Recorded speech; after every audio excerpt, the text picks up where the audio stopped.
Pakistan Islamic medical association जो Pima के नाम से जानी जाती है, ये डॉक्टर्स की मुल्कगीर तंजीम है और इसके इस वक्त पाकिस्तान भर में 6000 से ज़्यादा मेंबरान हैं। पीमा के जो बुनियादी मकासद हैं काम के, उसके 3 मेन पिलर हैं। एक यानी एजुकेशन, जिसको कंटिन्यूड मेडिकल एजुकेशन कहते हैं, और इसके तहत हम डॉक्टर्स की तरबियत, डॉक्टर्स की अपग्रेडेशन और सीनियर फैकल्टी के ज़रिए बात सिखाना, बताना और उनकी अपग्रेडेशन करने का काम करते हैं। दूसरा जो पीमा का एक बिल्कुल यूनिक पिलर है जो डॉक्टर्स की ऑर्गेनाइजेशन में बहुत कम पाया जाता है, वो है रिलीफ का। पीमा हर एक रूटीन के कामों में भी और डिज़ास्टर के अंदर भी मुल्क की सबसे बड़ी ऑर्गेनाइजेशन है जो किसी भी हंगामी सूरत हाल के अंदर या रूटीन में भी रिलीफ के काम करती रहती है।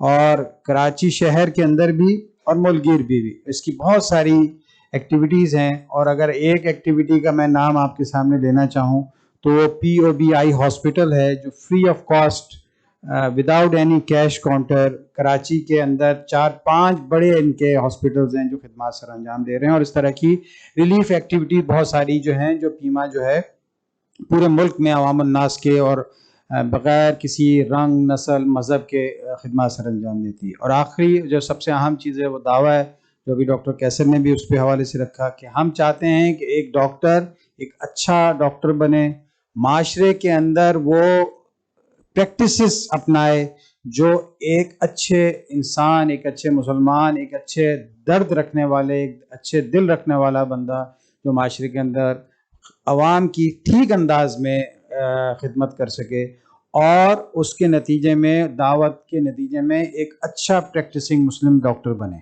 तो ये बुनियादी पीमा के 3 मकासद हैं। आप में से अगर कोई बंदा पीमा का मेंबर है, बहुत अच्छी बात है, नहीं है तो मैं आज इस प्लेटफॉर्म के तवज्जुह से आप तमाम लोगों को ये दावत देता हूँ कि आप पीमा का तारुफी किताबचे भी बाहर स्टॉल में मौजूद है, आप लेना चाहे ले सकते हैं। मेंबरशिप फॉर्म आपको दिया होगा, नहीं है तो ले लीजिए। और हम चाहेंगे कि आप इस काफ़िले के हम सफ़र बनिए। पीमा का मेल विंग अलग है, फीमेल विंग अलग है, क्योंकि पीमा का फीमेल विंग भी बहुत एक्टिव है और बहुत बड़े पैमाने पर एक्टिविटीज़ करता है। तो ये मुख्तसर तारुफ है। इसके बाद मैं इस प्रोग्राम के स्पीकर, जो इस वर्कशॉप CME के facilitator professor doctor Fawad Farooq से गुजारिश करता हूँ कि वो आएँ। आप सिर्फ डॉक्टर्स कम्युनिटी में मशहूर नहीं है, इस वक्त अवाम उन्नास में भी एक सेहत के हवाले से एक जीता जागता नाम है जो लोगों को मुख्तलिफ हेल्दी लाइफ प्रैक्टिसेस के हवाले से गाए अपने मुख्तलिफ वीलॉग से और मुख्तलिफ उस पर समझाते बताते रहते हैं। हमारे सीनियर भी हैं, दोस्त भी हैं, भाई भी हैं, तो मैं इनसे गुजारिश करूँगा कि वो आएँ और अपनी इस आज की CME को कंडक्ट करें। Professor doctor Fawad Farooq. Thank you मालिक।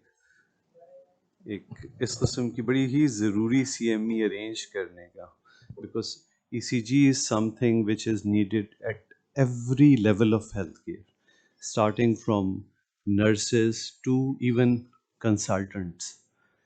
और आज what we'll do, we'll just briefly go through the overview of basics of ECG learning. And certainly you all know that ECG can't be covered in 1 or 1.5 hour lecture. So what I'll do, I'll give you brief outlook how to see ECG. Then you need to further consolidate your knowledge by further learning and seeing repeatedly these ECGs. और उस सिलसिले में इंशाल्लाह very soon we're going to have a book published on ECG. It's Paramount which is publishing, and within a week or so it will be in the market. And it's almost related to what we are learning today. So that will be very helpful to you for consolidate your ECG learning skills. And secondly, this is also going to be recorded. So you can see this video repeatedly and combine these 3 things together, then you will be able to see ECG. Achha, this is just an introduction to my Facebook page and YouTube channel, which Malik was describing, and there is already a previously recorded ECG workshop on this YouTube channel. You can just write basics of ECG workshop, Dr. Fawad Farooq. That's a lengthy workshop, almost 2 hours in 4 parts. So you can go and see that as well after this lecture. Now, overview of ECG, we know it's an electrical activity of the heart recorded on. And usually you see this ECG when you're seeing the leads, different in different leads. Because the same activity which we are recording, we are seeing it from 12 different angles.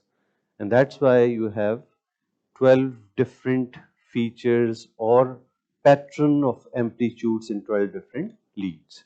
That's the basic. Then it comes why we do ECG. That is very important. Common belief, we think that we do ECG for acute ischemia, chest pain.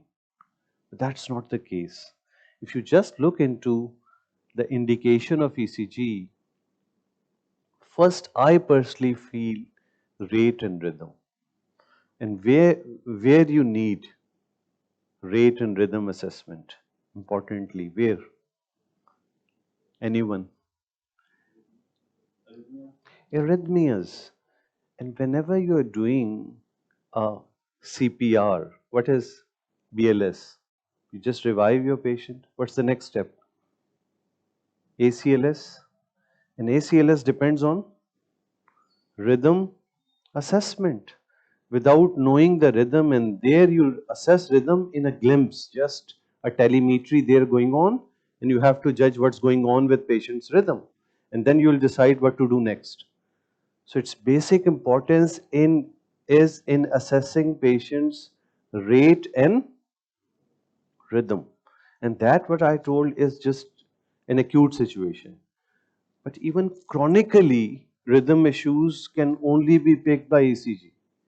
भी कोई patient आपके पास आता है heart rate 50 है, don't assume it's sinus bradycardia unless and until you have done the ECG and seeing all the characteristics. Sometimes even that rate 50 without symptom can be a heart block, and this patient may go into syncope after a few hours.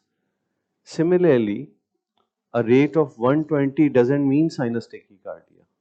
It can be stable VT. And if it's irregular, it may be something else. So both acute and chronic rhythm disorder can only be picked by ECG. No other investigation can tell you about it. So that's why it's very important. That's why I said that ECG learning skill is needed at every level of healthcare, because even nurse needs to know ECG rhythm assessment. आपने 24 घंटे किसी patient को monitoring पे रखा हुआ है, अगर वो जो वहाँ पे मॉनिटर करने के लिए लोग मौजूद हैं उनको यही पता नहीं है एरिथमियास क्या है और कैसे जज होते हैं, because these arrhythmias first they come as threatening like features for few seconds, for few minutes, then they finally come as a storm with clinical decompensation. वो चीज उसी वक्त पिक होगी जब उसको पता है कि भाई ये अब वीटी का एक रन आया, and then he going to activate whole system that ये पेशेंट को शुरू हो गए एरिथमियास. सो इसलिए ईसीजी का जानना रिदम के हद तक बहुत जरूरी है. Second, this small words cover 100 or maybe sometime multiple diseases. Evaluate the effect of diseases or injury on heart function.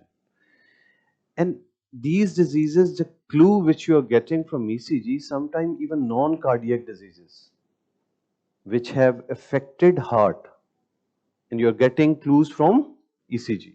Pulmonary diseases, sometimes even metabolic diseases.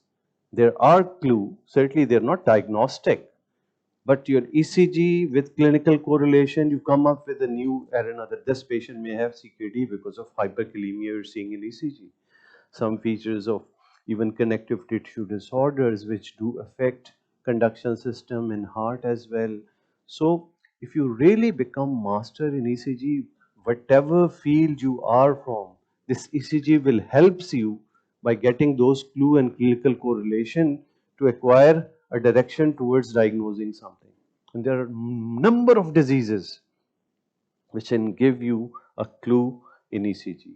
And thirdly, we know that it affects electrolytes, metabolics, and other do have impact on ECG changes. So a very broad spectrum where this investigation can help you in managing your patient. और यकीन मानिए ECG खूबसूरती है, it's easily available at every place and easily done, and result is available immediately. आपको wait नहीं करना पड़ता.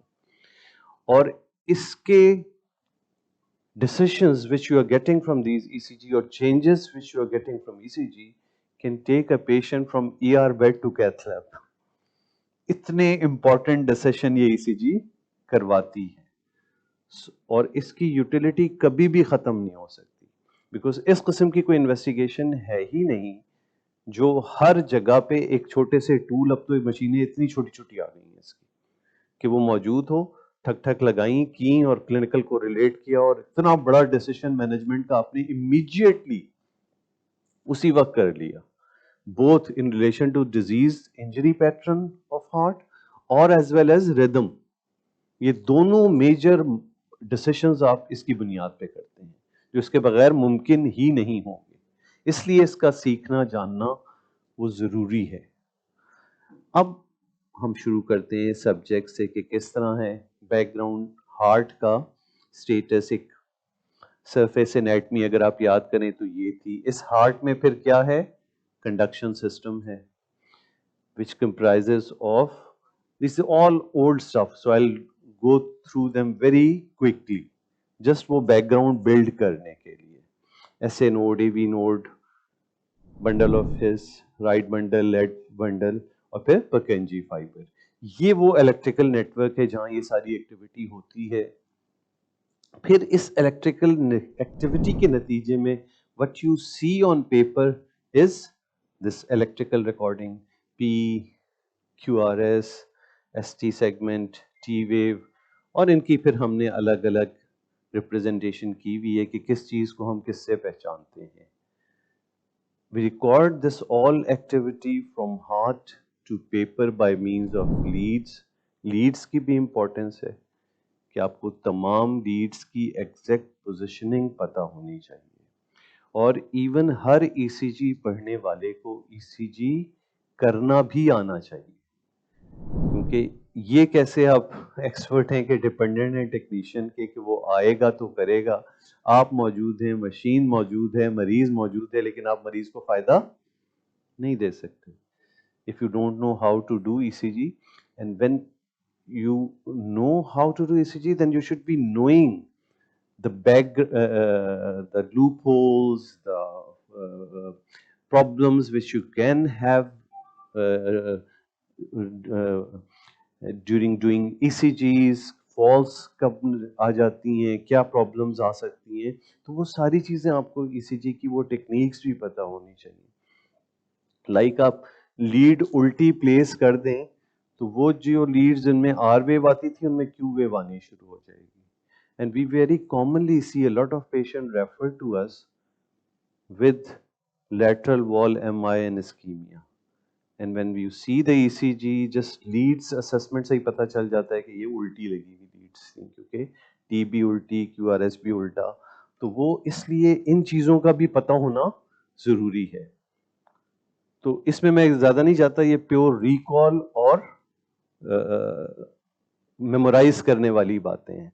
तो आपको 12 की 12 लीड्स का पता होना, उनकी एग्जैक्ट पोजीशन कि वो कहाँ लगती हैं. सिमिलरली लिम्ब लीड्स भी और चेस्ट लीड्स.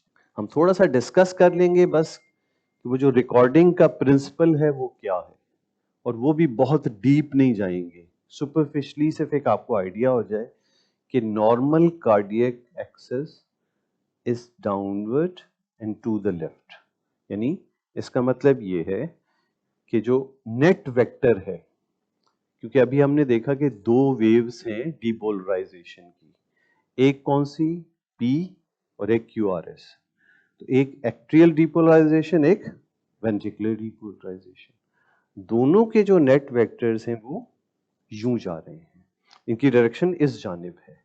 और ये एक्चुअली अब तो बहुत एडवांस हो गई है कि हम इंट्राकार्डियक इलेक्ट्रोड्स लगा के एग्जैक्ट एक्टिविटीज देखते हैं कि कैसे जाती हैं। ये नेट एक्टिविटी है कि जितनी भी हुई उसका नेट क्या है, P और QRS। तो ये इस जानिब होता है। अच्छा, that is the wave of depolarization travel from the right atria towards the, ठीक है, सिंपल ये है इसका पैटर्न। अब लीड में ईसीजी रिकॉर्डिंग का principle, think of the positive electrode as an eye, कि जिस भी लीड का पॉजिटिव जिस तरफ है ये उसकी आंख है।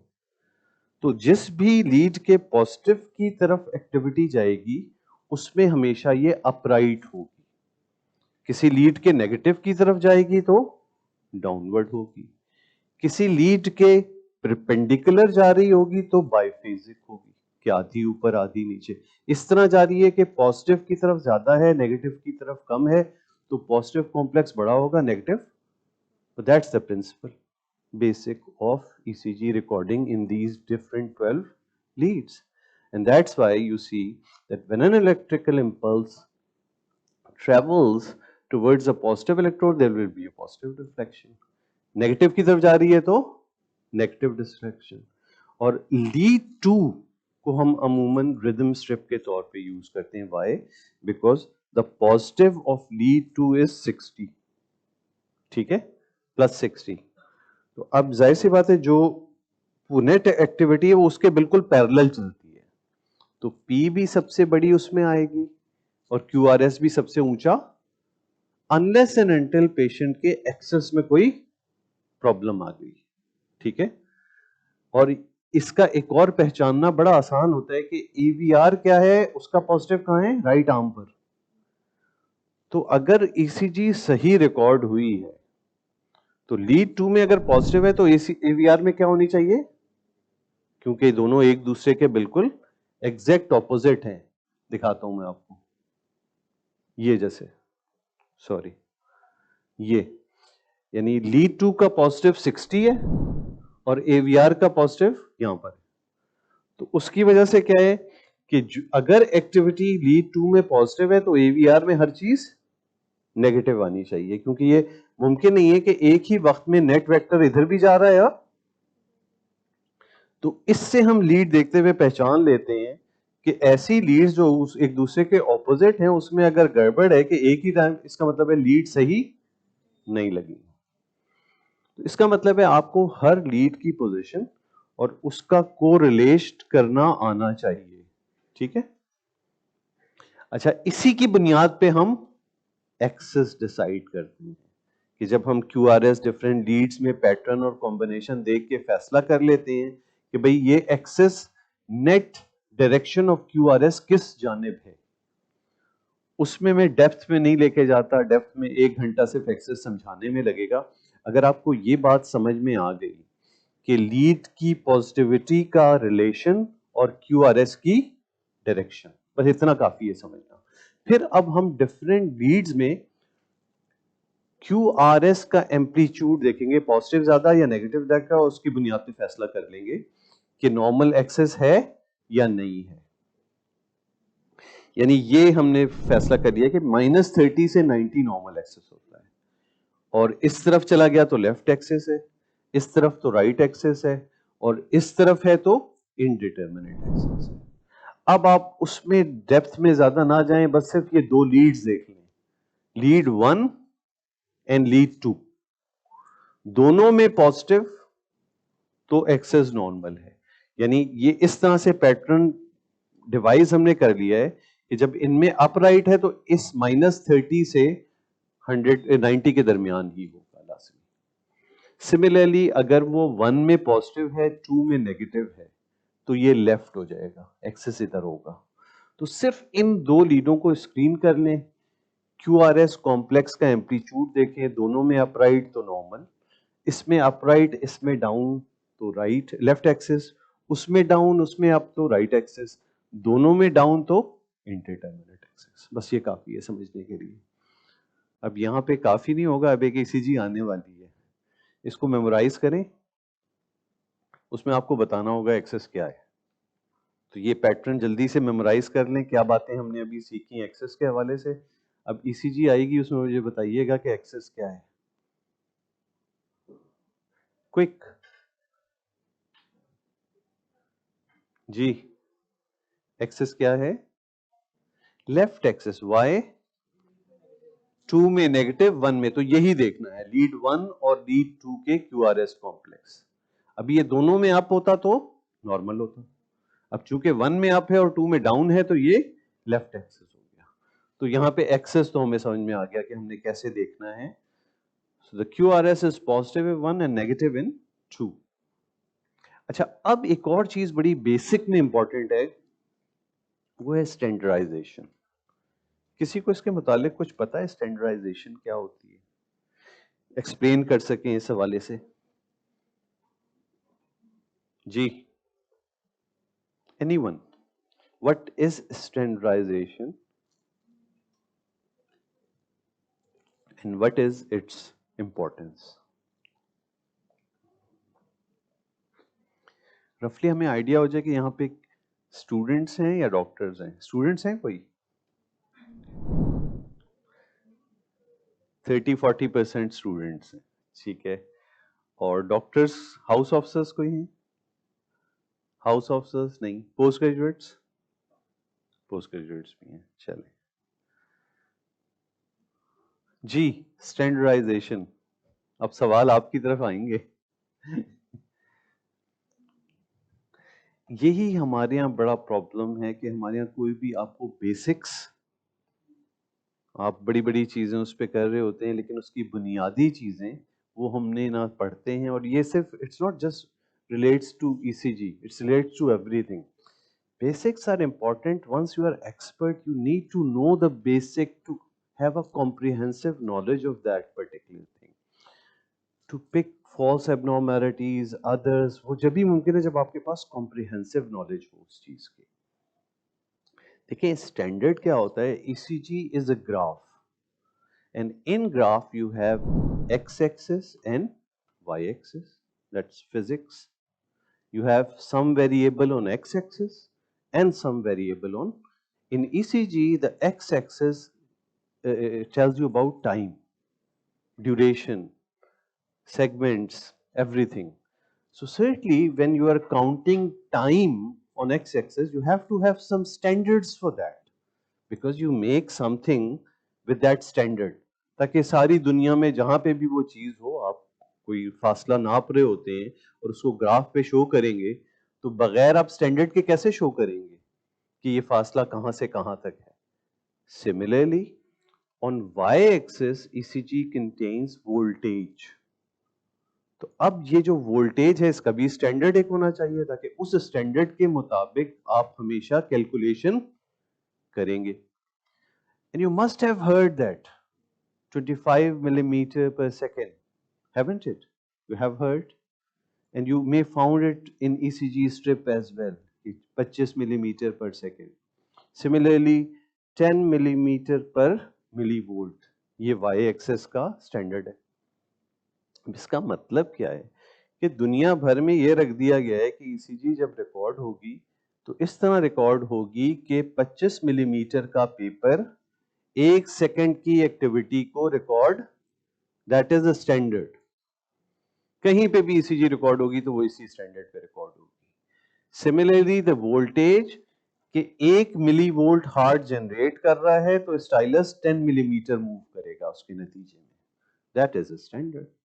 और ये हमारे हाथ में होता है, and machine has option as well to change the standards as well, and we do change it in some situations. लेकिन आपको मैं बताऊं कि मैंने कई मरतबा ये इस स्टैंडर्ड्स की वजह से मरीज की सर्जरी कैंसिल होते हुए देखी है, क्योंकि अभी जैसे आपको नहीं पता था, वहां पे ना RMO को पता था, ना एनेस्थेटिस्ट को पता था कि स्टैंडर्ड भी कोई चीज होती है। ECG करने वाले ने ECG की, उससे नहीं हो रही थी, and even our ECG technicians are not trained properly knowing the subject. they have a number of time have learned by seeing some other people doing ECG. ये बटन दबाया, वो बटन दबाया, वो किया, ECG आनी शुरू हो गई, वो खुश हो गया भाई ECG रिकॉर्ड हो रही है. एंड व्हाट ही डिड, उसने स्टैंडर्ड्स को गड़बड़, and now he was recording the same activity as 50 millimeter per second. तो उसमें होगा क्या कि जो एक्टिविटी 25 पे रिकॉर्ड हुई थी वो अब कितने पे रिकॉर्ड होगी, 50 पे. तो रेट किसी पेशेंट का अगर 100 है तो उसमें 50 हो जाएगा आपकी कैलकुलेशन से, क्योंकि अब आपने क्या किया, टाइम का स्टैंडर्ड गड़बड़ कर दिया. QRS जो 1.5 स्मॉल स्क्वायर पे रिकॉर्ड हो रहा था वो 3 स्मॉल स्क्वायर पे रिकॉर्ड होगा. PR इंटरवल जो 4 स्मॉल स्क्वायर था वो 8 हो जाएगा. तो इस तरह करके वो ECG हुई. RMO साहब ने भी ECG देखी, एनेस्थेटिस्ट को बताया सर इसको तो बड़ा प्रॉब्लम आ रहा है ECG में, ये वो. शाम को मैं गया, मरीज ठीक ठाक, ना कोई बैकग्राउंड की हिस्ट्री ना कुछ, हार्ट रेट देखा बिल्कुल ठीक, ECG देखी तो 50 मिलीमीटर पर सेकेंड पे वो ECG हुई थी. So that's important to know what is the basics of any investigation for that. तो इसी वजह से ये सब कुछ बना हुआ है. ये जो आपका 0.2 सेकेंड कहां से आया है, किसने दिया, क्योंकि आपको पता है कि 1 मिनट में कितने पेपर, कितने स्मॉल स्क्वायर गुजरते हैं, 25. एक लार्ज स्क्वायर 5 स्मॉल स्क्वायर है, तो ये 0.02 सेकेंड हो गया, और एक स्मॉल स्क्वायर 0.0, वो इसी बुनियाद पे हुआ. इससे हम आगे चलते हैं. अब इसका इंपैक्ट क्या होता है, ये देखिए हमें कभी कभी जरूरत पड़ती है इसकी. जैसे अब ये मैंने किए 50 पे, क्यों, क्योंकि बहुत टेकीकार्डिया था, रेट बहुत फास्ट हुआ था पेशेंट का. मुझे PT में डिफरेंशिएशन तो मैंने डिलिबरेटली की कि मैं जरा इसको जरा खोल के रिकॉर्ड करूं तो क्या होता है. तो ये पता चला कि इसको फ्लटर चल रहा है, कि ये एक जैसी हैं, सब मर्ज हुई हुई हैं, तो ये फ्लटर चलने की वजह से बहुत क्लोज हो गई थी. तो मुझे डायग्नोसिस मिल गई कि इसको एट्रियल फ्लटर चल रहा है और ये RR इस तरह से इसमें है. सिमिलरली ये आप एक डब्बा देखते हैं ECG से पहले, ये अगर इसकी हाइट 10 मिलीमीटर की है तो नॉर्मल स्टैंडर्ड पे है. अगर ये आधी आपको नजर आए ना 5, तो इसका मतलब है आपकी ECG हाफ स्टैंडर्ड पे रिकॉर्ड हुई है. तो यही इंपैक्ट जो रेट पे आता है यही वोल्टेज पे भी आता है. जैसे हाफ पे रिकॉर्ड होगी तो वही QRS कॉम्प्लेक्स जो 10 या 12 मिलीमीटर का रिकॉर्ड हुआ था वो कितने का हो जाएगा, 6 का, भाई जितने का. और इसकी हमें जरूरत होती है कभी कभी, किसी को सिवियर LVH है, सारे QRS आपस में मर्ज हो रहे हैं, तो हम क्या करेंगे, 5 पे रिकॉर्ड कर देंगे, ये 2.5 पे रिकॉर्ड कर देंगे. लेकिन जब कैलकुलेशन करेंगे तो उसमें उसका अकाउंट डाल देंगे कि जो भी कैलकुलेशन होगी उसको डबल करेंगे. तो ये इंपॉर्टेंस है स्टैंडर्डाइजेशन की, कि sometimes you need to change standards. तो ये हमने दिखाया कि अब 10 से 5 का या 20 का डबल पे कर दिया तो QRS, किसी के QRS छोटे आ रहे हैं, लो वोल्टेज आ रही है, तो आप डबल करके कर लें, चीजें बड़ी होके आ जाएंगी. तो इस तरह से अब तक की डिस्कशन से we came to from heart to ECG on paper. कहां से हम शुरू हुए थे, surface anatomy, conduction system, leads, फिर standards of recording, and finally we are at 12 lead ECG.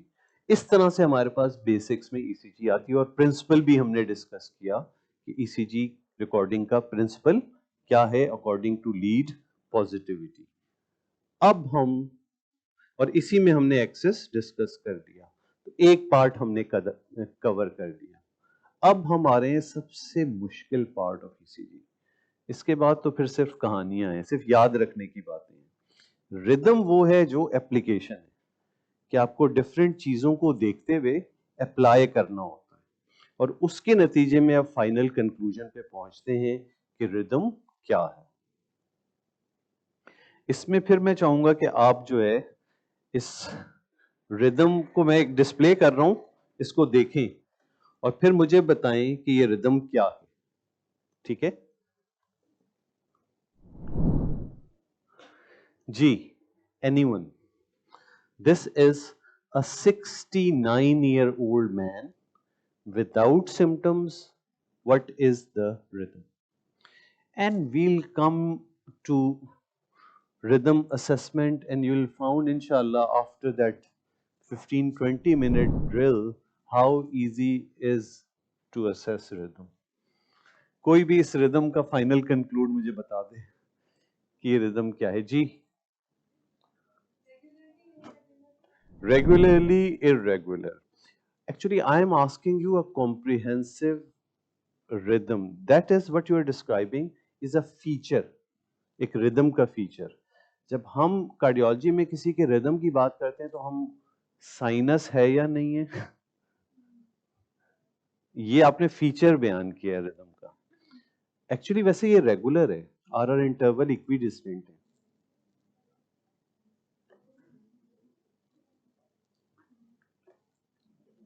Ji anyone जी. Normal sinus rhythm. So what additional abnormality it's having apart from normal sinus rhythm? You think rest of the thing are completely normal? Ji.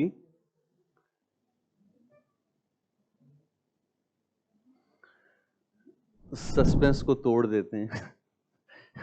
Sinus rhythm with markedly prolonged PR interval, and there is also left bundle branch block. तो इसमें overall देखें तो 5-6 features थे जिनको आपको बड़ी गौर से देखना था to come to finally conclude about rhythm. अब हम आपको बताते हैं कि एक्चुअली रिदम ईसीजी में सबसे बड़ा प्रॉब्लम ये आता है कि हम जब ईसीजी देखना सीख लेते हैं थोड़ा बहुत तो हम क्या करते हैं, ऑब्वियस एबनॉर्मैलिटी बस हमारी टनल विजन बन के और हमें सिर्फ वो नजर आता है और बाकी चीजें हम देख नहीं पाते.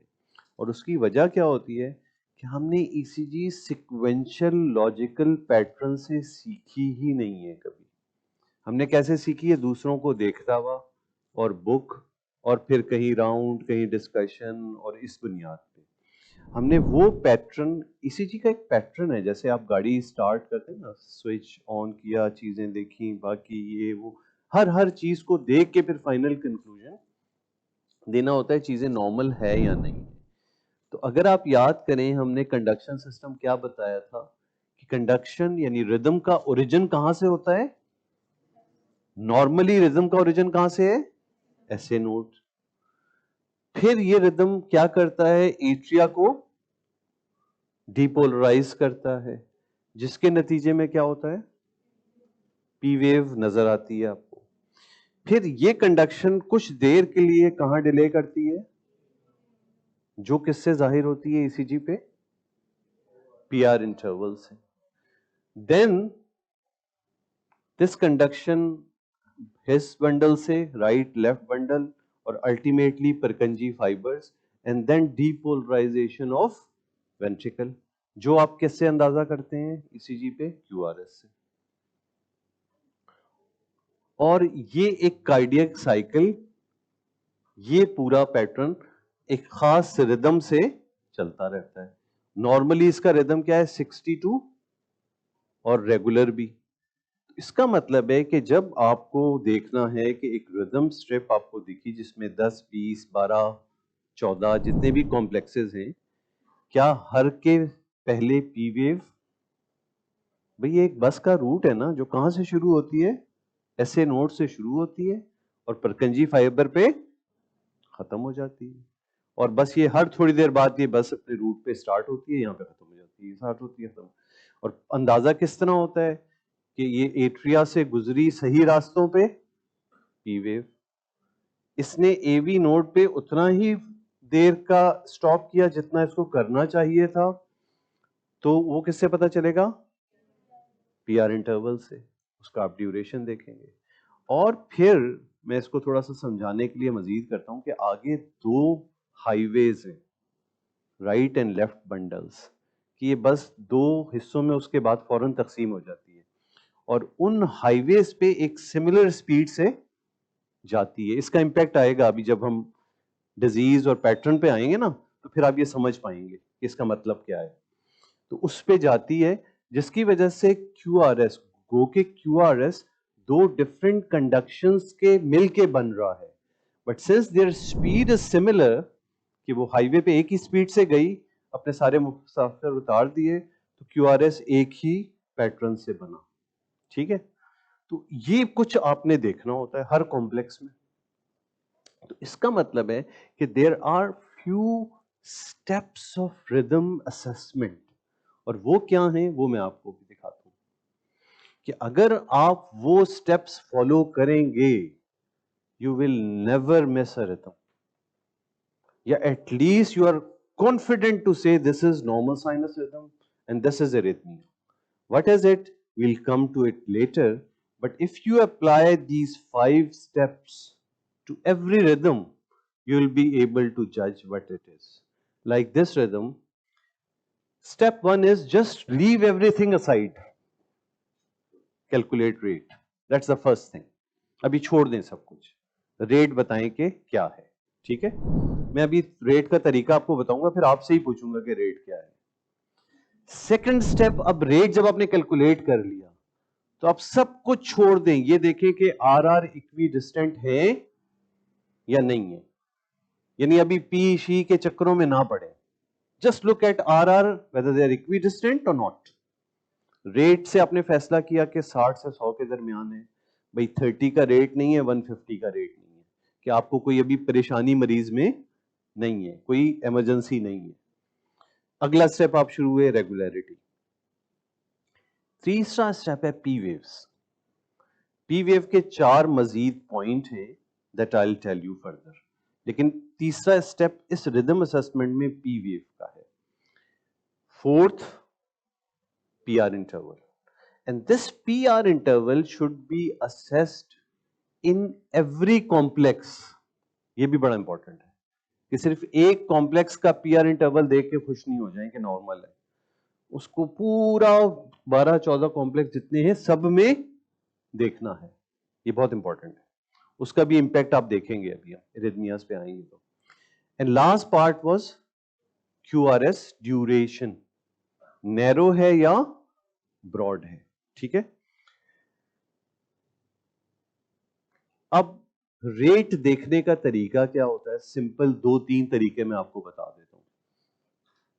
एक तो आसान तरीन ये है कि आप 10 सेकंड की स्ट्रिप काउंट करें, क्योंकि अब most of the ECGs are 3 channel और इवन 6 चैनल्स, कि वो उसमें पूरी नीचे रिदम स्ट्रिप भी आई हुई होती है। रेयर कहीं पे अभी सिंगल चैनल होती है, वरना हर जगह वो रिदम स्ट्रिप नीचे मौजूद होती है।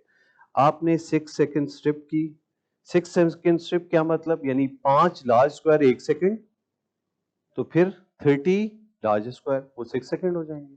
उसमें जितने QRS कॉम्प्लेक्स हैं वो गिने और उसको 10 से, एक्चुअली आपने किया क्या, आपने ये देखा कि 10 सेकंड में इतनी मर्तबा हार्ट कॉन्ट्रैक्ट हुआ, तो एज्यूम किया कि 60 में कितना होगा, मल्टीप्लाई बाय 10, सॉरी हमने 6 सेकंड में किया, सॉरी मेरी गलती थी ये। 6 सेकंड में इतना हुआ तो 60 में कितना होगा, उसको 10 से। ये फॉर्मूला रेगुलर पे भी अप्लाई हो जाएगा, लेकिन अगर किसी इररेगुलर रेट में बहुत ज्यादा वेरिएबिलिटी आ रही है तो कभी कभार हो सकता है कि ये आपका रेट का ट्रू रिप्रेजेंटेटिव, क्योंकि आपने एक सैंपल लिया है 6 सेकंड का और एज्यूम किया है कि बाकी 60 सेकंड में इसी तरह चल रहा होगा, तो एक एस्टिमेशन होगी, उसकी एग्जैक्ट रेट नहीं होगा। ठीक है, दूसरा तरीका जो हम थर्ड ईयर से जानते हैं, 1 large square 30, 2 large square 150, 3 large square 100, 4 large square 75, ये आप याद कर लें। और इसमें फिर आसान ये होता है, ये देखें 3 से ज्यादा हो और 3 से कम ना हो, और 5 से 3 से कम का मतलब 100 से ज्यादा हो गया, 5 से ज्यादा का मतलब 50 से 60 से कम हो गया, तो 3 से 5 के दरमियान मतलब रेट नॉर्मल है। इससे बस प्रॉब्लम ये होती है कि आप एग्जैक्ट रेट कैलकुलेट कभी कभी रफ आइडिया ले लेते हैं। हाँ, आपके 2 QRS बिल्कुल एग्जैक्ट 3 या 4 पे हैं तो आप कह सकते हैं 100 या 75 का रेट। लेकिन मैं आपको एक और, जो किसी बुक में आपको नहीं मिलेगा, एक फार्मूला दे रहा हूं जिससे आप इन स्क्वायर से भी एग्जैक्ट फार्मूला बता सकते हैं। लाइक किसी का 2 RR के दरमियान डिस्टेंस है 2 large square and 2 small squares, तो आपके ख्याल में इसका रेट कितना होगा? 2 large and 2 small, very good, 130। 3 large और 1 स्मॉल 95। अब ये मैं कहां से बता रहा हूं? 1 लार्ज 1 स्मॉल, 1 लार्ज 1 स्मॉल, मैं आपको एग्जैक्ट बताऊंगा 270। और ये मैं आपको एक बार ये दिखा दूंगा तो आपको मेमोराइज हो जाएगा। ये सॉरी, ये देखें, एक लार्ज स्क्वायर अगर है दरमियान में तो 300 का रेट है, 2 लार्ज हो गए तो रेट कितने का हो गया? तो इसका मतलब है एक लार्ज से 2 लार्ज की तरफ जाते हुए हर स्मॉल स्क्वायर 30 का रेट कम करता है, ठीक है। सिमिलरली 2 लार्ज से 3 लार्ज पे जाते हुए हर स्मॉल स्क्वायर 10 का रेट कम करता है। 3 से 4 लार्ज स्क्वायर की तरफ आप जा रहे हैं तो हर स्मॉल स्क्वायर 5 का रेट कम कर रहा है। 4 से 5 की तरफ आप जाएंगे तो हर स्मॉल स्क्वायर 3 का रेट कम करेगा। आगे भी हम जा सकते हैं, इसके बाद 2 का रेट कम करेगा। तो ये सारी वही स्टैंडर्ड की कैलकुलेशन है कि उसकी बुनियाद पे हमने कर लिए। लाइक 1 लार्ज एंड 2 स्मॉल तो 240 का रेट है। सिमिलरली 2 लार्ज और 3 स्मॉल्स हो गए तो 120 का रेट है। इस तरीके से आप इस फॉर्मूले से इसको कैलकुलेट कर सकते हैं। इसमें अब कोई मुझे रेट बताएगा कितना है? पहला स्टेप हमारे रिदम असेसमेंट का जी 88। Let's see one QRS on board that is looking light on this. थोड़ा सा इस तरफ है लेकिन है, यहां से आप आगे चलें, ये थोड़ा सा इस जानिब है, तो उसको देखते हुए ये लग रहा है कि 3 large and 1 small, isn't it? बहुत हुआ तो 1.5 स्मॉल कर सकते हैं, यही है। तो 92 95 विल बी द रेट। तो यहां पे रेट कितना बना? 95। कोई अगर थोड़ी सी बहस करे तो मैं 92 भी मान लूंगा, 93 भी मान लूंगा, लेकिन एग्जैक्ट बहुत एस्टिमेशन करें तो 95 तो पक्का है, क्योंकि 3 लार्ज और 1 स्मॉल यहां पे है और रिदम रेगुलर है। सेकंड स्टेप क्या था हमारा? तो आपके ख्याल में क्या है? इक्विडिस्टेंट है RR या नहीं? इक्विडिस्टेंट है, तो रेगुलरिटी के पॉइंट ऑफ व्यू से भी ठीक मामला थे। लेकिन जब भी आप इर्रेगुलरिटी देखेंगे तो वो 3 पैटर्न में होती है, इर्रेगुलरली इर्रेगुलर, रेगुलरली इर्रेगुलर या ओकेजनल इर्रेगुलर, कि सब कुछ ठीक चल रहा है, बीच में एक गड़बड़ आई, एक हुआ, कोई पैटर्न ही नहीं है, कभी इधर कभी उधर कभी इधर। एक है कि हर 3 के बाद कोई गड़बड़ आती है, फिर हर 3 के बाद कोई गड़बड़ आती है, तो दिस इज रेगुलरली इर्रेगुलर। ये भी कोई बहुत बड़ी रॉकेट साइंस नहीं है, गौर से उसको देखना है। और फिर जब आप बहुत से इरिथमियास खुद जज करेंगे तो आंखों को आदत हो जाती है देखने की उसके। तो यहां पे क्या है? Regular. Third was the P wave. अच्छा, मैंने पहले कहा था कि पी वेव के मैं 4 मजीद पॉइंट्स आपको बताऊंगा।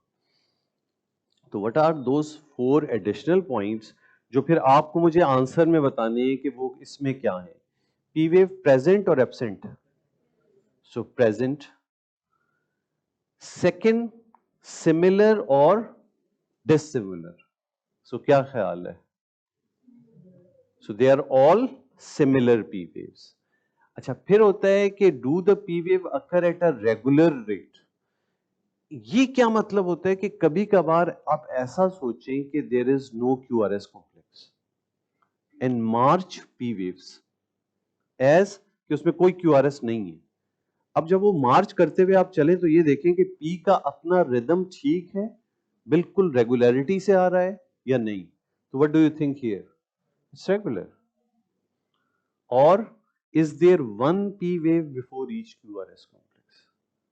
यानी ऐसा भी हो सकता है कभी एक से ज्यादा हो, और ऐसा भी हो सकता है कभी हो ही ना. So that you have to see and finally decide, is there one P before each QRS or not? ये 4 पॉइंट्स आप P के देख लेंगे तो ये एक निशानी है अच्छे बच्चे की, साइनस P वेव की निशानी है. ठीक है, तो यहां पे इंटरप्रिटेशन क्या कहलाएगी कि normal P wave with one P wave before each QRS with regular rhythm as well, and they are all similar. चौथा पॉइंट था PR इंटरवल. वो भी कोई रॉकेट साइंस नहीं है. P जहां से शुरू होती है वहां से आपने कैलकुलेट करना है और जहां तक QRS है, और फिर देख लेना है कि इसकी ड्यूरेशन कितनी आ रही है हर कॉम्प्लेक्स में. तो यहां पे ये 3 to 5 स्मॉल स्क्वायर्स नॉर्मल कहलाती है. 3 से कम ना हो, 5 से, तो यहां पे ये भी ठीक है. फिर आखिरी पार्ट है QRS ड्यूरेशन. दोनों बसें बिल्कुल एग्जैक्टली डिवाइड होने के बाद वो बस दोनों हाईवे पे सही गई या नहीं गई एक स्पीड से, दैट इज नैरो QRS. तो ये यहां पे क्या है, नैरो है. तो ये आपने QRS को जहां से वो स्टार्ट हो रहा है जहां पे एंड हो रहा है एग्जैक्टली उसका ड्यूरेशन देख के फैसला करना है कि QRS कैसा है. अब क्विकली इसको रिवाइज करें और इन्हीं स्टेप्स के साथ जो मैंने अभी बताए हैं कि स्टेप 1 क्या था. अब हम कोई ना कोई लॉजिकल एक सीक्वेंस बना लेते हैं, यहां से शुरू करते हैं. स्टेप 1 क्या था, रेट. वेरी गुड, बताएं रेट. इसमें रेट आपके ख्याल में 95. Very good. रिदम आप बताएं क्या है, रेगुलर. Very good. आगे भाई हम रिदम में ही चल रहे हैं, हम तैयार हो जाएं. P wave. P वेव के 4 पॉइंट्स थे, बताएं प्रेजेंट है या नहीं है. Very good. दूसरा पॉइंट P वेव का, कैसी है इसमें, सिमिलर डिसिमिलर, सिमिलर. तीसरा पॉइंट P वेव का, तो आपके ख्याल में यहां पे रेगुलर रेट पे हैं या नहीं है, जी हैं. चौथा पॉइंट P का क्या था, what do you think about this rhythm? So there is one P before each QRS. तो P की सारे फीचर्स नॉर्मल हैं. अगला step, what do you think about PR interval in this? So it's within normal limit. So PR interval is also normal. आखिरी step, QRS duration, which is also narrow. So what is your conclusion about this rhythm? Yes. Can we have a mobile mic so that these voices can be recorded in your recording? या आप आगे पास कर दिया करें जिससे हम सवाल कर रहे हो. जी, what is your conclusion about this rhythm? This is a normal sinus rhythm. We are in sinus rhythm right now. Don't go into atrial fibrillation. So I'm asking him, not you. There will be this mic will go and come to you as well. So let's conduct in a normal pattern. So it's a normal sinus rhythm. Very good. And how you have decided? By seeing these 5 plus 4 feature, isn't it? अब मुझे बताएं कि ये 5 plus 4 feature आप किसी rhythm में देख के कितने कॉन्फिडेंट होंगे कहने के लिए कि ये नॉर्मल साइनस रिदम है या नहीं है, मुझे बताएं. Isn't it? अगर ये सारी चीजें आपको किसी रिदम में मिल रही हैं तो आप कॉन्फिडेंटली कह सकते हैं ना कि ये नॉर्मल साइनस रिदम है. और वो क्या क्या देखना है, रेट 60 से 100 के दरमियान हो, आर इक्वी डिस्टेंट हो. कोई रॉकेट साइंस है इसमें, सिंपल कैलकुलेशंस हैं सिर्फ. फिर क्या देखना है, P present absent, similar dissimilar, P rhythm regular, और हर QRS से पहले एक P वेव. फिर PR इंटरवल की कैलकुलेशन हर कॉम्प्लेक्स में. आखिरी पार्ट QRS नैरो. अब इस डिस्क्रिप्शन के बाद भी अगर कोई ये ना बता सके कि ये नॉर्मल साइनस रिदम है या अभी मैं इरिथमिया की बात ही नहीं कर रहा हूं, I am just saying about recognising normal sinus rhythm, के कर सकते हैं या नहीं कर सकते. कोई रॉकेट साइंस है इसमें? क्यों? क्योंकि हम लॉजिकल पैटर्न सीक्वेंस में ईसीजी नहीं देखते, that's why we miss things, क्योंकि वो आदत नहीं होती। अभी इस गाड़ी पे मैं किसी नए आदमी को बिठाऊं, मैंने लेक्चर पूरा दिया, वो क्या होगा, कभी आंख इधर कभी वो उधर, क्यों? Practice. So that means what is needed in ECG is practicing with some sequence in your mind that you have to look things in this fashion. और वो जो मैंने बेसिक्स बताई वो भी, सबसे पहले स्टैंडर्डाइजेशन, पैटर्न रिकॉर्डिंग का, क्लियर हो गए कि सारी लीड सही रिकॉर्ड हुई हैं, एक्सेस देखा, then came to this rhythm. एक पैटर्न बनाए ईसीजी देखने का, अपने आप को कंपेल करें, और आज के बाद आप रोजाना 5 ईसीजी इस तरह देख लें, नेट से उतार के कहीं से भी, सिर्फ 10 से 15 मिनट दे दें दिन की, just a 1 month is needed, कि आप ईसीजी देख के यूं बताएंगे बस ये देखिए, ये सारी चीजें माइंड में टक टक टक टक खुद आएंगी, और आप खुद उसमें देख के फैसला कर लेंगे कि ये ठीक है या नहीं है। ठीक है, फिर एबनॉर्मैलिटीज पिक करने का एक्यूमेंट बढ़ता जाएगा, but at least deciding it's normal और एबनॉर्मल वो आप कर पाएंगे। अब इसके बाद अब मुश्किल मरहला आने वाला है, माइक आगे कर दें। अब पहला एरिथमिया आएगा।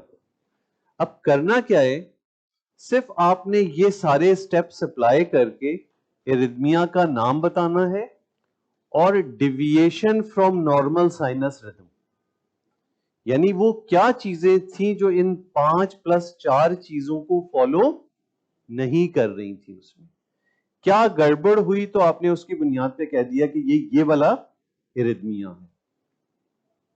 जी, what do you think this rhythm is?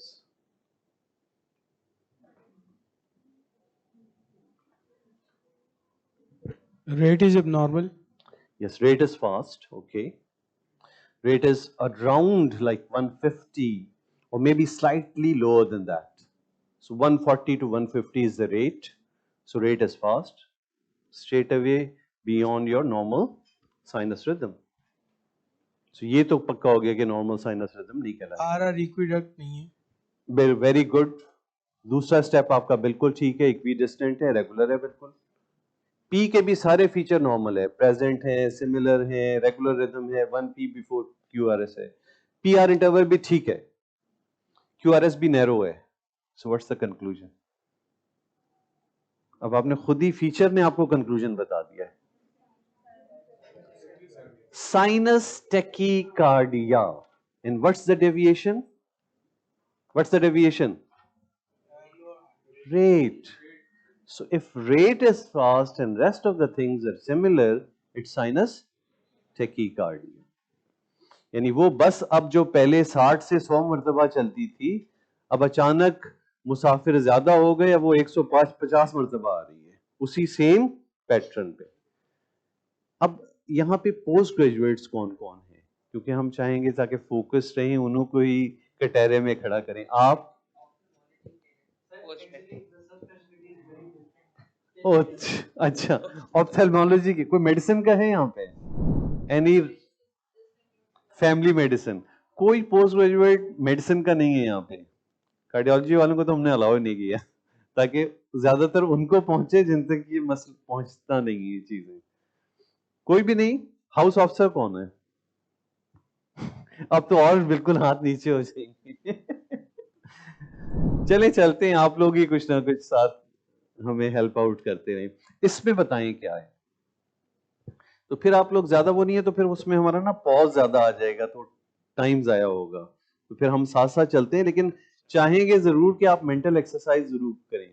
कोई नहीं बता सका तो यहाँ कोई बेइज्जती नहीं है, कोई ऐसा मामला नहीं है कि परेशान हो बिल्कुल भी। देखें इसमें क्या है, पहला स्टेप क्या हुआ, रेट फास्ट है, और अब उससे भी ज्यादा फास्ट है।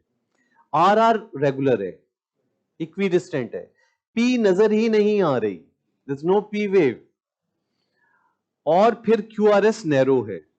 अब लॉजिकल सीक्वेंस क्या बन रही है कि ये बस शुरू साइनस नोड से नहीं हो रही क्योंकि P नहीं है, लेकिन सब कुछ नैरो है, तो डिवाइड होने से पहले वाला काम चल रहा है। तो दिस इज सुप्रावेंट्रिकुलर इसकी मैं तफसील में नहीं जा रहा हूं, इसमें अब उसकी भी बड़ी डेप्थ है, AVRT, AVNRT, वो आप छोड़ दें, आपके लिए इतना बस काफी है कि ये नोड या उससे ऊपर है, क्योंकि P नहीं है तो सुप्रा वेंट्रिकुलर, वेंट्रिकल से ऊपर है, क्योंकि पैटर्न नॉर्मल फील है, वो P नहीं है बस, और टेकिकार्डिया भी है, तो सुप्रा वेंट्रिकुलर टेकिकार्डिया, इसकी पहचान क्या होती है? Narrow complex without P wave और रेट फास्ट। यहां ये आपको हर जगह देखने को मिलेगा, चाहे आप ऑप्थेल्मोलॉजी में हो, चाहे गायनी में हो, चाहे सर्जरी में हो, किसी स्पेशलिटी में जाएंगे तो इस रिदम को तो बहुत अच्छे से पहचाने जी। और deviation from normal sinus rhythm क्या है?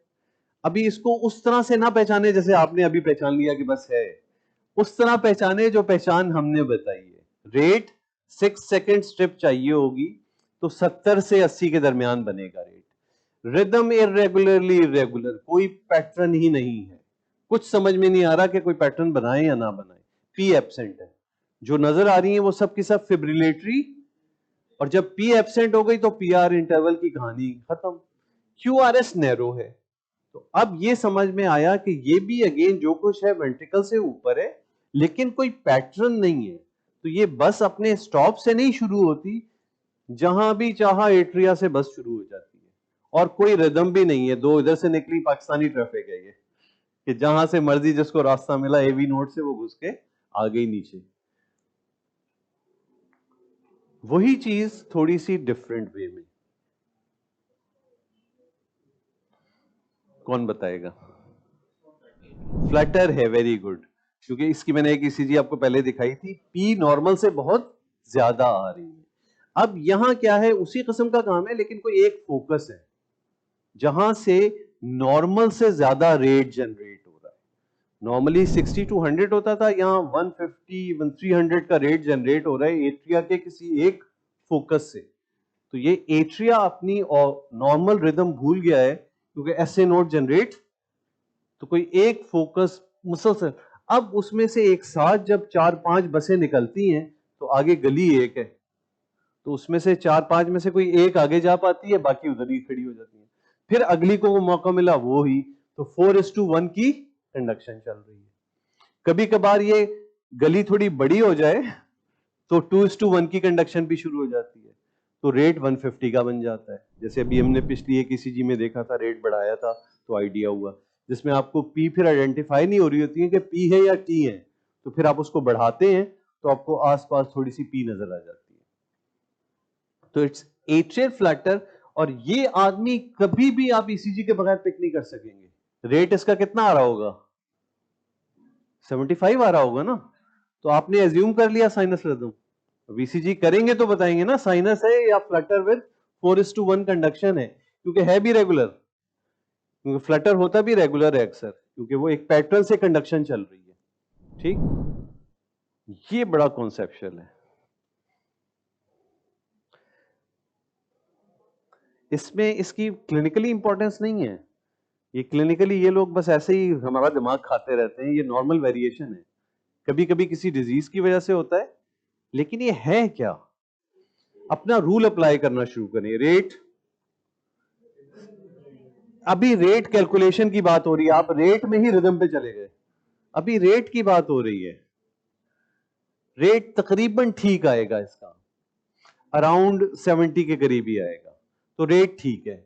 रिदम को डिस्क्राइब कौन करेगा?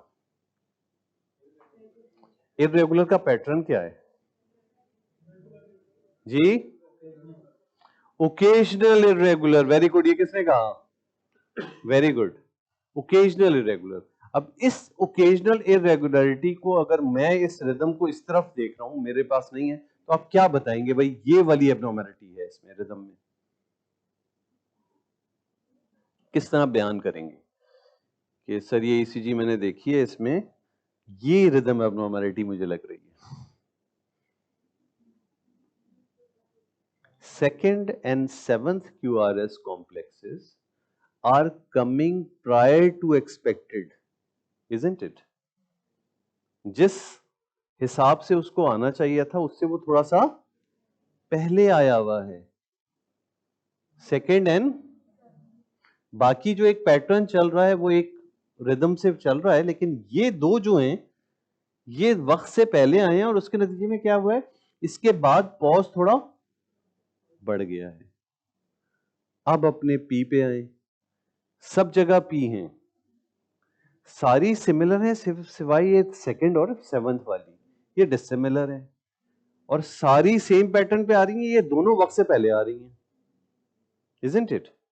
उस रिदम में आप पी के देखें तो ये दोनों पहले आ रही हैं। पी आर इंटरवल हर जगह नॉर्मल है, इन दोनों का थोड़ा सा शॉर्ट है, क्यू आर एस नैरो है। क्या लॉजिकल कंक्लूजन बनेगा? मुझे पता है कोई कार्डियोलॉजी वाले नहीं है, मेडिसिन वाले नहीं है, ये आज मेरी टीचिंग स्किल का बहुत बड़ा इम्तिहान है। आपने बात सही की लेकिन उसका लेबल गलत लगा दिया। आपने इसको वेंट्रिकुलर बीट क्यों बनाया? Is it atrial beat and it's premature. Atria में कोई ऐसा पॉइंट है जो साइनस से पहले फायर कर देता है, तो atrial premature beat. Similar logical conclusion के साथ है सब कुछ। पी है तो एट्रिया के किसी ऐसे फोकस है कि इतना उसने डीपोलराइज किया कि पी बन गई, लेकिन डिसिमिलर है बाकी सबसे, वक्त से पहले है तो प्रीमेच्योर है, प्रीमेच्योर एट्रियल बीट। और एट्रियल प्रीमेच्योर की निशानी क्या है? क्यूआरएस वैसा ही होगा जैसा बाकी क्यूआरएस है, क्योंकि नोड के बाद वो बस एक ही तरह से चली, तो ये इसका पैटर्न है।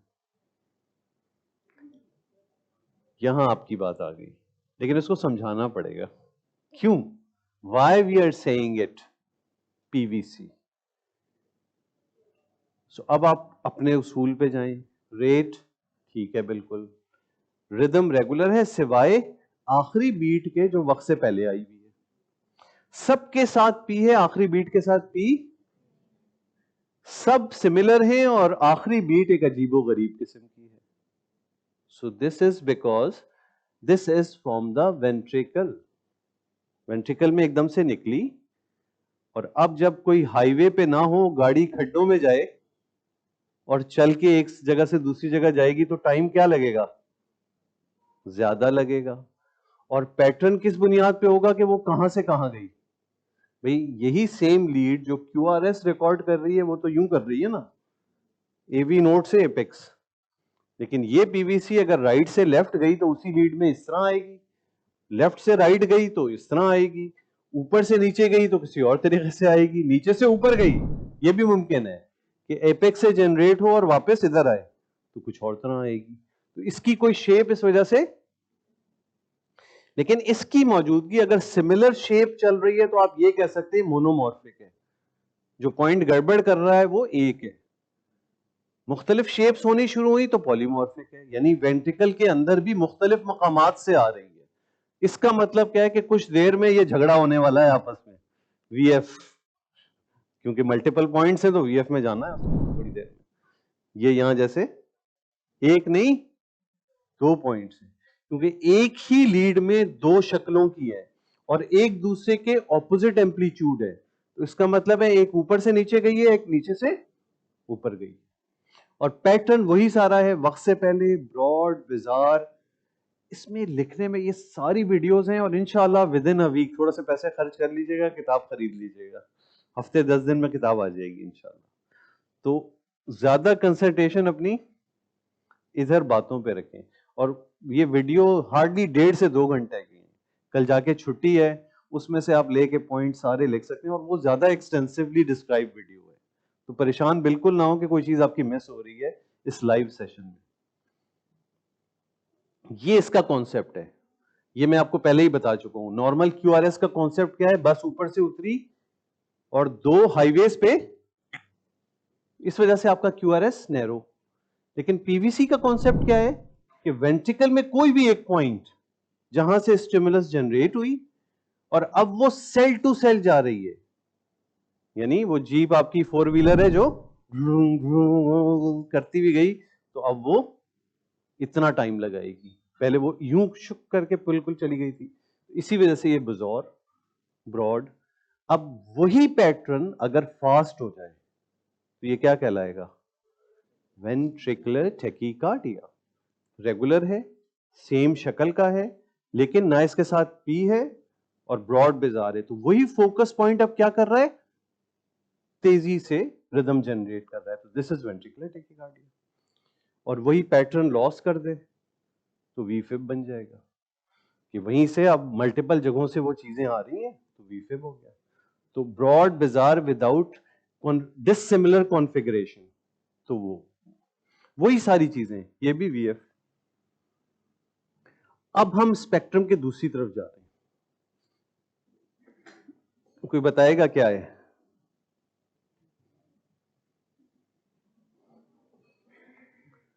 वो जो जिनसे मैंने पहला रिदम पूछा था ना, उन्हीं से पूछते हैं। आपका नाम क्या है डॉक्टर साहब? अब्दुल समी, स्टूडेंट हो। स्टूडेंट है, कोई बात नहीं, ये आप बता सकेंगे।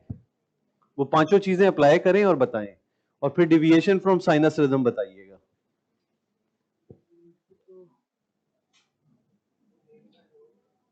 Slow rate very good. और कितना रफली बता सकते हैं?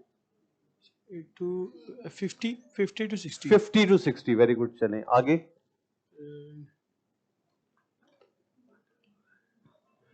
Equi distance RR distance. Very good. Regular RR distance. P की बातें? पी की बातें सिमिलर और dissimilar. Similar P. Very good. All similar P at regular distance P all distance. ठीक। इट्स यानी प्रेजेंट। सारे फीचर पी के भी नॉर्मल है, एक है, हर उसका अपना रिदम भी रेगुलर है, सिमिलर भी है, पीआर इंटरवल भी ठीक है, क्यूआरएस भी नैरो है। क्या बना? Sinus bradycardia. जैसे वो टेकीकार्डिया था, यहाँ इशू सिर्फ रेट का है बस। ठीक है, अब चीजें मुश्किल होंगी ऐसे ऐसे। अब ये वापस रिदम को हम उल्टा चलाते हैं। अब आप अपना माइक आगे दे दें। नहीं, इस तरफ नहीं, इसी तरफ। कंडक्शन नहीं, बस इधर ही चलेगी बस। Okay, so the rate is slow and the PR interval has increased. Very good, but you have jumped from rate to PR interval Yeah, state. the rhythm is fourth point पे नहीं जाना था, पहले Okay, सेकंड so- पॉइंट पूरा करना है। okay. Rhythm so is regular, yes, it's P regular. Present, P present. One and- before each QRS, Yes, similar, similar. And P rhythm is regular. Yeah. ठीक है, आगे दे दें। अब वो वाला स्टेप आ गया जो आपने पहले बता दिया था जी। Sir PR interval prolong. जी। अच्छा, अब जब भी प्रोलॉन्ग होगा तो आपने आगे पीछे सब जगह देखना है कि प्रोलॉन्ग है तो प्रोलॉन्ग के साथ फिक्स है या वेरिएबल है। ये अब थोड़ी सी कॉम्प्लेक्सिटी इसमें है कि जब भी पीआर प्रोलॉन्ग मिलेगा तो आगे पीछे देखना है कि प्रोलॉन्ग वेरिएबल या प्रोलॉन्ग फिक्स, ये जरूर देखना है। सर फिक्स्ड है। फिक्स है, वेरी गुड जी। आखिरी स्टेप क्या था? QRS complex. Duration which is narrow. Narrow. So what's the conclusion? Very good. Which type of AV block? First degree AV block, because you have just prolonged PR with sinus Brady as well, because rate is also slow. So sinus Brady plus first degree AV block. आगे दे दें जी। Quick Rate हमें अगले 15 minute में मामलात निपटा देने हैं। rate would be around 50 something. Rate कम की तरफ है, 6 सेकंड स्टेप बनानी पड़ेगी, तकरीबन 50 के करीब बनेगा। एग्री। रिदम इर्रेगुलर, लेकिन किस किस्म का irregular? Occasional irregular. Very good. अच्छा, ओकेजनल इर्रेगुलर है तो आगे आप अगला स्टेप क्या है? पी की आपने बात बता दी ना, तो बस समझ लें आपने मसला हल कर दिया जी। प्रेजेंट है, सिमिलर है, पी का अपना रिदम रेगुलर है या इरेगुलर है? Irregular. I think it's regular. P का अपना रेगुलर है, सिर्फ क्या है कि इस तीसरे और चौथे क्यूआरएस से पहले 2 पी वेव, ये वही कहानी थी। अब पहली दफा उसकी एप्लीकेशन आई कि हर क्यूआरएस से पहले एक है या एक से, तो यहां पे एप्लीकेशन आई कि ये 3 और 4 के दरमियान एक पी ऐसी है जो विदाउट क्यूआरएस है, और इसका जवाब अगले स्टेप में मिलेगा आपको पीआर इंटरवल में। पीआर इंटरवल अगर आप गौर करें तो क्या हो रहा है, प्रोग्रेसिवली प्रोलॉन्ग हो रहा है इस पी से पहले, और ये पी फिर बगैर क्यूआरएस के है, और फिर यही पैटर्न दोबारा शुरू हो रहा है। So what is it, Mobitz type 1 वेंकीबेक, ठीक है। और यही पैटर्न इस तरीके से हो के फिक्स पीआर के साथ हो रहा होता है, तो उसको फिर हम कहते हैं मोबिट्स टाइप 2। तो second degree type 1 and type 2। अच्छा, अब वैसे तो ये मैंने तो आपको वो जो बच्चों वाली रिदम है ना वो दिखा रहा हूं, ये जरूरी नहीं हर बार स्लो रेट के साथ हो, ये कभी कभार ऐसे फास्ट रेट के साथ भी होता है। वेंकीबेक जो मैंने आपको बताया अभी, यानी इस तरह होगा कि बहुत फास्ट रेट के साथ है तो आप टी और पी में डिफरेंशिएट नहीं कर पाएंगे, लेकिन आपको इसका अंदाजा क्या होगा कि जब ग्रुप बीटिंग हो रही हो, 3-4 बीट्स आती हैं फिर बीच में गैप आता है, 3-4 बीट्स आती हैं फिर गैप आता है, फिर 3-4 बीट्स आती हैं फिर गैप आता है, तो आपके रेड फ्लैग्स रेज होने चाहिए कि इसमें पीआर को बड़ा गौर से देखना पड़ेगा। तो यहां आप गौर करें तो ये पीआर आहिस्ते आहिस्ते बिल्कुल हुआ, और यहां पी बगैर क्यूआरएस के, और इसको आपने एज्यूम किया कि ये पी है जो मर्ज हुई है टी के साथ, ठीक है, और वो यहां पे बगैर उसके भी दिखाई गई है टी के बगैर, ताकि आपको आइडिया हो जाए कि ये टेकीकार्डिया की वजह से पीटी साथ मर्ज हो गई थी। लेकिन परेशान नहीं हो, ये सिर्फ इसलिए दिखाने के लिए कि बेसिक प्रिंसिपल्स पता हो तो फिर रिदम मुश्किल आएंगी जिसमें हो सकता है आपको समझ में ना आए, आप किसी से पूछेंगे, फिर आहिस्ते आहिस्ते आपका क्लिनिकल एक्विपमेंट बढ़ता जाएगा, क्योंकि ये वेरिएबल्स हैं, इसका स्पेक्ट्रम वाइड होता है, हर चीज उस तरह नहीं होगी जैसे मैंने आपको बताई है कि ये बिल्कुल, और आप यहां से जाएंगे कि आप एक्सपर्ट बन गए। These are basics, so you have to apply them to make yourself really master at least in picking common abnormality. But mind you, if you do practice for a week or 10 days, at least you will be able to say sinus or arrhythmia. वही 5+4, these are standards for sinus rhythm. ये high degree एवी block कहलाता है। अब आपको 3-4 P ऐसी नजर आ रही हैं जो बगैर क्यूआरएस की हैं, so this is, but PR still has some connection. So this is high degree between second and third, that one is conducting, then 2 P's are not conducting, then 1 P is conducting, then 2 are not conducting. So out of 3, 1 is conducting. So this is 3:1. ये है complete heart block because your PR have no relation. P are more than QRS. QRS are wide, broad, bizarre. So both atria and ventricles are contracting at their own. So this is third degree AV block. अब मैं quick कर रहा हूं ताकि principles हमने discuss कर लिए हैं, वीडियोस होंगी, बुक आ जाएगी, आप जाके ये महीना जो है ना डेडिकेट कर दें ईसीजी के लिए प्लीज, एटलीस्ट जो 40 लोग, बाकी वेबिनार पे भी बहुत सारे लोग हैं हमारे साथ, सो जस्ट, वरना ये हमारी मेहनत जाया हो जाएगी सारी। आपने जो कुछ भी अभी लर्न किया है, ये हफ्ता 10 दिन आपने कुछ आगे नहीं किया इस पे, ये ऐसे हो जाएंगे जैसे कोरे कागज, blackboard. So apply, and even in if you are in ophthalmology and even coming with ECG, पुरानी भी ईसीजी है, देखो 5 मिनट लगाओ, that is real time practice. वो तो थ्योरेटिकली अपनी जगह काम चलता रहे, जो जहां मौजूद है, आपको पता है कि आपके ईसीजी में कोई पिक करने या ना करने से कोई फर्क मरीज को नहीं पड़ना, बट कंक्लूड कि ये ईसीजी में क्या है, एक अपने आप को हैबिचुअल बना लें।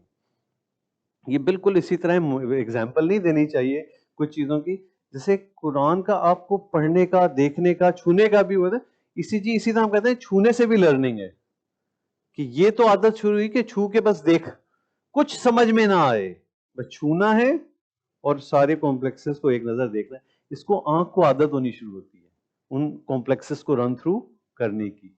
फिर आप माइंड से उस पर अप्लाई करना शुरू करेंगे तो फिर ये कनेक्शन बिल्ड होना शुरू होगा आहिस्ते आहिस्ते, कि आप पहले में करके और कुछ ना करें, रेट देखूंगा मैं, रिदम देखूंगा, फिर आहिस्ते आहिस्ते अपने सारे स्टेप्स पूरे करते जाएं। अगला 1 महीना इस पे लगा लें तो बहुत जबरदस्त काम हो जाएगा। तो almost we have covered the rhythm. Just quickly revising, step 1 rate, step 2 regularity, step 3 P wave, present, absent, similar, dissimilar, one before each और उनका rhythm, PR interval and QRS complex, narrow और ब्रॉड। अब वो वाली बात आ रही है कि नीचे बस जो है ना दोनों हाईवेज पे ठीक चलती है। कभी कभार ऐसा होता है कि इसमें से एक हाईवे ठीक है और एक हाईवे खराब हो गई, मसलन लेफ्ट बंडर ब्रांच ब्लॉक। इसमें क्या हुआ, नोड से नीचे ही जैसे बस गई तो लेफ्ट वाली रोड नहीं चल रही है, राइट चल रही है। राइट वाली बस उस पर चली गई, लेफ्ट वाली खड्डे में चली गई, वो रोड्स के बजाय उस पर जा रही है। तो अब क्यूआरएस ब्रॉड तो होगा लेकिन एक पर्टिकुलर पैटर्न के साथ ब्रॉड होगा, और उसका पैटर्न ये है कि आप पढ़ लीजिएगा क्यूआरएस में क्या फीचर हो तो वो एलबीबी कहलाता है। बस इसमें बाकी तमाम चीजें साइनस रिदम की होगी, क्यूआरएस ब्रॉड हो जाएगा, लेकिन ब्रॉड एक पैटर्न के साथ है। पीवीसी का ब्रॉड क्या था, बिजार, विदाउट एनी पैटर्न। यहां एक पैटर्न होगा, क्यूआरएस 120 से ज्यादा होगा with broad R wave in 1 and V6। Lead 1 और V6 में आर वेव होगी इस तरीके से, जैसे आप देख रहे हैं यहां पे V6 और 1, सॉरी। सिमिलरली राइट बंडल का क्या होगा कि अब लेफ्ट में ठीक कंडक्शन है, राइट की तरफ है, तो उसके भी कुछ फीचर होंगे कि इस टाइप का ब्रॉड होगा, RSR pattern in R wave और S wave in 1 and V6। तो ये पैटर्न से वो होगी, ठीक है। अब क्विकली हम स्कीमिया करते हैं और चैम्बर एनलार्जमेंट, ये दो चीजें रह गई हैं, और ये दोनों चीजें तो मैं कहूं कुछ है ही नहीं, इट्स प्योर रिकॉल। एक पैटर्न आपको बताऊंगा, इसके मुताबिक ईसीजी को देखना है, आप बता सकते हैं एसटी एलिवेशन है या एसटी डिप्रेशन है, और इसमें कोई कहानी नहीं है। चैम्बर एनलार्जमेंट फार्मूले हैं, पी कितने साइज की कहां पर है तो है या नहीं है, क्यूआरएस कहां पे कितना ऊंचा और कितना मिक्स होकर आ रहा है तो वो आरवीएच है एलवीएच है। तो इट्स प्योर रिकॉल, इसमें कुछ समझने की बातें नहीं है। क्विक विद इन 5 मिनट्स हम इसको खत्म कर लेंगे। स्कीमिया में देखें ये सारे फीचर्स आ सकते हैं। इसमें क्या होता है, क्यूआरएस को गौर से देखना होता है कि क्यूआरएस कहां एंड हो रहा है और एसटी कहां से शुरू हो रहा है। इसको हम क्या कहते हैं, जे पॉइंट। और जब भी हमें शिफ्ट देखनी होती है तो टीपी सेगमेंट या पीआर सेगमेंट को बेस बनाते हुए ये देखना होता है कि ये वाला segment along with J point ST elevate है या डिप्रेस है, बस दैट्स इट। इसमें जैसे मैं आपको एग्जांपल से दिखाता हूं, ये ठीक है, जे पॉइंट और ये एलिवेट है, ये डिप्रेस है। टीपी के सेगमेंट से कोरिलेट करें तो ये एलिवेशन हो गई। अब इसमें जाहिर सी बात है, देखने के लिए क्लिनिकल कोरिलेशन में एवोल्यूशन होती है, start hyper acute T wave से ये होता है, फिर अल्टीमेटली एसटी एलिवेट होती है। तो ये एक सीक्वेंस आपको पता होना चाहिए। कभी कभार ये सिम्टम से एग्जैक्ट कोरिलेट नहीं कर रहा होता, सिम्टम आधे 1 घंटे बाद शुरू होते हैं, एंड एसटी एलिवेशन देर में होती है। तो ECG itself is nothing unless and until you correlate it with symptoms. So always important. ये जैसे एग्जांपल ECG की हो गई, फुल फ्लेज एसटी एलिवेशन आपको आप कंपेयर करें वहां से और देखें कहां कहां किस किस लीड में कितनी एलिवेशन है, कितनी डिप्रेशन है। बस इसमें फिर इंपॉर्टेंट है कि आपको कुछ टेरिटरीज लीड्स की पता होनी चाहिए, कौन सी लीड्स किस टेरिटरी को डिनोट करती हैं।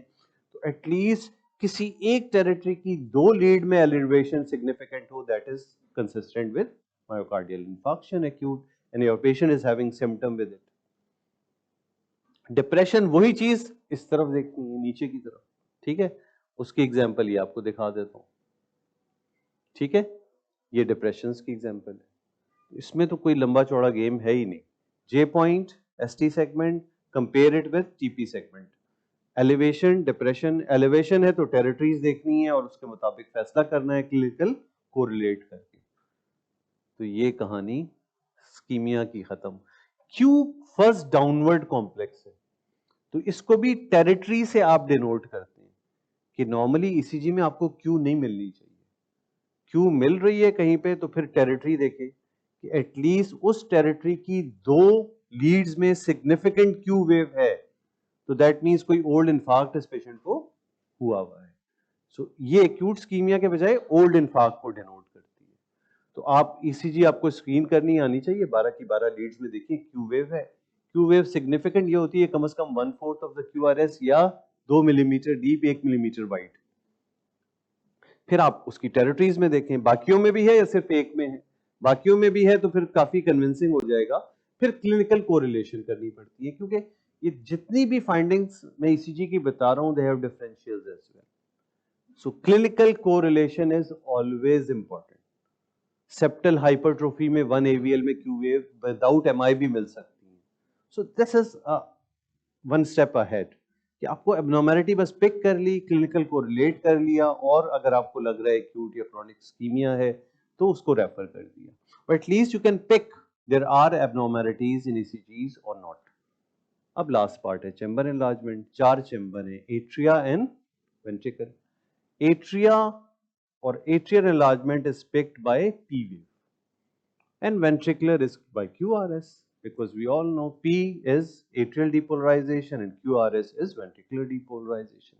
पैटर्न क्या है कि आपने लीड 2 की P वेव और V1 की P वेव देखनी है। लेफ्ट एट्रिया के लिए क्या शर्त है कि अगर ये लीड 2 की P wave it's more than 3 small square in width, तो ये लेफ्ट एट्रियल एनलार्जमेंट है। पी वेव 3 स्मॉल स्क्वायर से ज्यादा बड़ी हो गई, this is left atrial. Similarly the downward complex of P wave in V1 is more than 1 small square in area, यानी width और डेप्थ दोनों में ए स्मॉल से ज्यादा है, तो ये भी left atrial enlargement. Simple. Lead 2 की पी वेव, V1 की पी वेव, बस V1 की पी वेव का डाउनवर्ड कॉम्प्लेक्स और लीड 2 की पी वेव की विड्थ। सिमिलरली जब हम राइट एट्रियल की बात कर रहे हैं तो अब पी वेव की विड्थ के बजाय हाइट आ गई।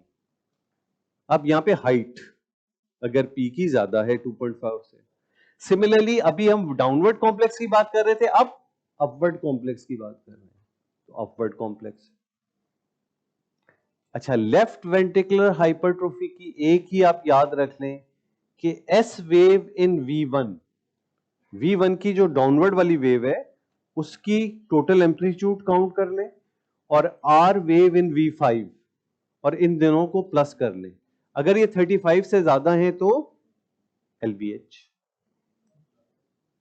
बाकी और भी क्राइटेरियाज हैं, जैसे ये एस वेव आपने काउंट की यहां से लेके यहां तक, और आर वेव यहां से लेके यहां तक, इन दोनों को प्लस करें, देखें यहां पे तकरीबन ये तो 45-50 के करीब आ रही है। तो this is if it's more than 35 that is LVH। और RVH का एक उसूल बस याद रखते हैं, RS रेशियो ग्रेटर देन 1, यानी V1 में R वेव S वेव से बड़ी हो जाए तो this is RVH। Normally V1 में R वेव छोटी होती है, S वेव बड़ी होती है। And if your R wave is greater than S wave in V1, this is RVH. So RS ratio greater than 1. RS ratio यानी R को देखना है और S को देखना है और दोनों को आपस में कंपेयर करना है, that is RVH. इसलिए खत्म। But conclusion is, reading ECG is not difficult. You have to apply with sequence repeatedly, and then clinical correlation for sake of diagnosis. For diagnosis and management, one has to combine ECG finding with patient's clinical status. जैसे हमने RVH की आपको बात बताई, there are differentials of R wave in V1, meaning by other causes of R wave as well along with RVH. तो ये पता होना चाहिए कि क्या और differentials हो सकती हैं, तो उस लिहाज से बड़ा इंपॉर्टेंट है। आगे हमारे प्रैक्टिकल केसेस भी एक्चुअली हम ये 2-3 क्लासेस में करते हैं, ये जो हमने आज ट्रेन चला के, क्योंकि बार बार हम मिल नहीं सकते दोबारा, but since there is available video है, वो सारी चीजें तो आप उससे कंसोलिडेट कर सकते हैं। 1-2 practice cases in terms of management वो हम करके खत्म करते हैं।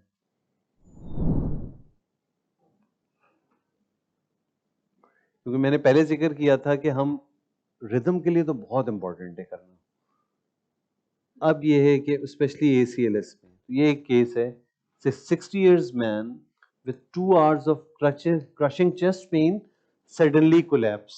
जैसे एक आदमी है अचानक आपके उसमें ER में या आप कहीं पे भी मौजूद हैं एज ए सपोर्टर स्टूडेंट की सूरत में, या वो है वो आया सीने पे हाथ रखते हुए और आते ही ढास, क्या करना है? वेरी गुड, BLS फौरी तौर पे रिकॉग्निशन, पल्स है या नहीं है, कोई रिस्पांस है या नहीं है, ब्रीदिंग, ये पहले है ABC आपको जज करनी होती। कोई भी कोलैप्स होगा तो पहला स्टेप क्या है? सर्कुलेशन, एयरवे एंड नहीं है सब कुछ, तो क्या करना है? चेस्ट कंप्रेशन स्ट्रेट अवे, फिर अरेंजमेंट बाकी की भी शुरू कर दें। उसके बाद फिर क्या करना है? Hook to ECG monitors. ये तो आपका चलता रहेगा साइकिल, 2 मिनट का आपने किया, लेकिन अगला स्टेप जब तक ECG पता नहीं होगी, क्योंकि अगले 2 मिनट के बाद आपको क्या चाहिए? ECG। This is the ECG। और ये होता है, लिटरली यही होता है most of the time. If someone is coming with chest pain और वो क्रैश हुआ है एकदम से, तो ये होगा ECG जी। अभी 5 स्टेप की कहानी नहीं होगी, फौरन पहचानना है कि ये क्या है। इसलिए वो पहले की बातें थी कि आप ग्लिम्स देखते ही बता सकें ये क्या है। ब्रॉड QRS है विदाउट एनी पैटर्न। सो क्या है? पॉलीमॉर्फिक VF है, बल्कि VF हो गया, ये VF है। वेंट्रिकुलर फिब्रिलेशन, पेशेंट कोलैप्स, क्या करना है?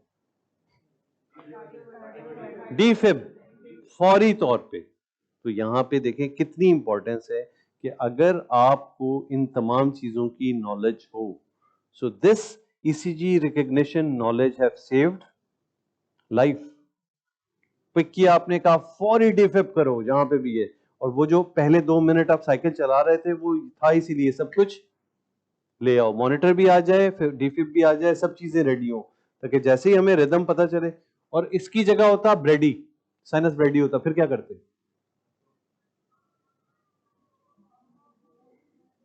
अगर साइनस ब्रेडी होता तो क्या करते? ये सबको ACLS जरूर आना चाहिए। एट्रोपिन है, उसके बाद पेस मेकर है, उसके अलावा दूसरी कोई कहानी। आजकल ट्रांसकुटेनियस पेस मेकर्स भी आ गए हैं, बहुत सी अच्छी इमरजेंसीज में मौजूद होते हैं। तो एट्रोपिन और फौरन ट्रांसकुटेनियस पेसिंग आप शुरू कर दें, जब तक कि इन्वेजिव पेसिंग के लिए आप इसको, हो सकता है ये 1-2 मिनट का एपिसोड हो, तो वो ट्रांसकुटेनियस पेसिंग ही इस मरीज को उस सिचुएशन से निकाल ले। और ये ऐसी चीजें हैं which need to be really known to even health paramedics. ये एक वो है कि आगे जितना ज्यादा फैलाएं जिंदगियां बचेंगी। BLS के फौरन बाद रिदम असेसमेंट, और रिदम 4-5 पॉइंट्स होते हैं कि ये रिदम है तो ये करना है, ये रिदम है तो ये करना है।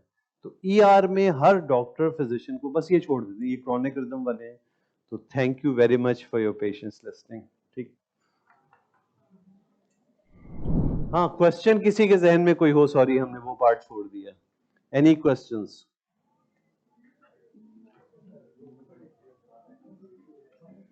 लाइट्स ऑन कर दें बेशक जी। कोई सवाल?